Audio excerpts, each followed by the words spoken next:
Middle east में अपने दुश्मनों की कमर तोड़ने के लिए खामनेई ने पूरी तैयारी कर ली है। ईरानी सेना के मुखिया पहले ही कह चुके हैं कि विदेशी ताकतें मिडिल ईस्ट छोड़ दें, नहीं तो उनके लिए अंजाम बेहद ही बुरा होगा।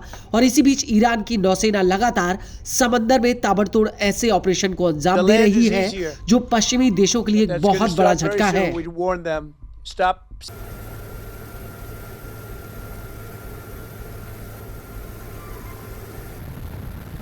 और ईरान के ये एक्शन इस बात का सबूत है कि खामनेई अब खुलकर मैदान में कूद चुके हैं। दरअसल ईरानी नौसेना ने फारस की खाड़ी में एस्वातिनी झंडे वाले एक जहाज को उठा लिया है। ईरानी मीडिया के मुताबिक इस जहाज पर 3.5 लाख लीटर तस्करी किया हुआ गैस ऑयल लदा हुआ था।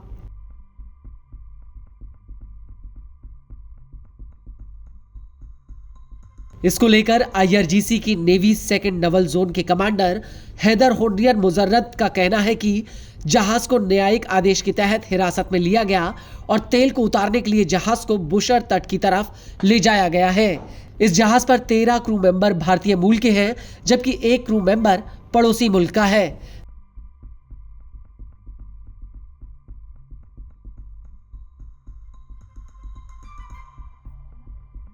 रिपोर्ट्स के मुताबिक ईरान सब्सिडी के जरिए तेल के दाम कम रखता है और हाल ही के दिनों में ईरान की करेंसी कमजोर होने की वजह से ईरानी सेना ने नावों पर निगरानी बढ़ा दी है। ईरान का आरोप है कि इन जहाजों के जरिए फारस की खाड़ी वाले देशों में तस्करी किया हुआ तेल भेजा जाता है, जबकि पड़ोसी मुल्कों में जमीनी रूट के जरिए फ्यूल की स्मगलिंग होती है।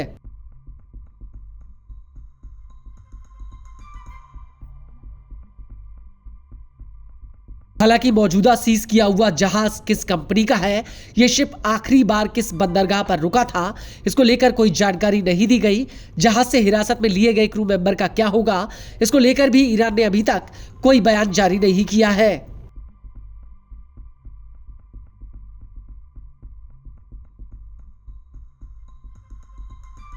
बता दें कि इससे पहले 29 नवंबर 2025 को ईरान ने किश आइसलैंड के पास एक जहाज को जब्त किया था।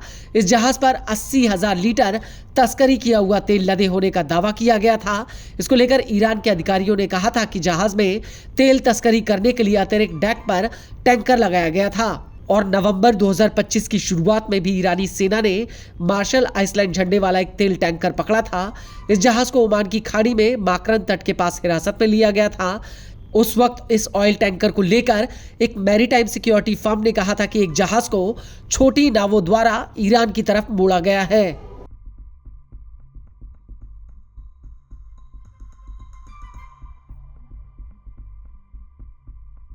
लेकिन इस सब के बीच बड़ा सवाल यह है कि आखिर ईरान ताबड़तोड़ तरीके से जहाजों को क्यों पकड़ रहा है। तो आपको बता दें कि इस सवाल को लेकर ईरानी सेना का कहना है कि वो ये कार्रवाई न्यायिक आदेश के तहत कर रही है, जिसके तहत तेल की अवैध तस्करी को रोकने के लिए उसे कोर्ट से ताकत मिली है।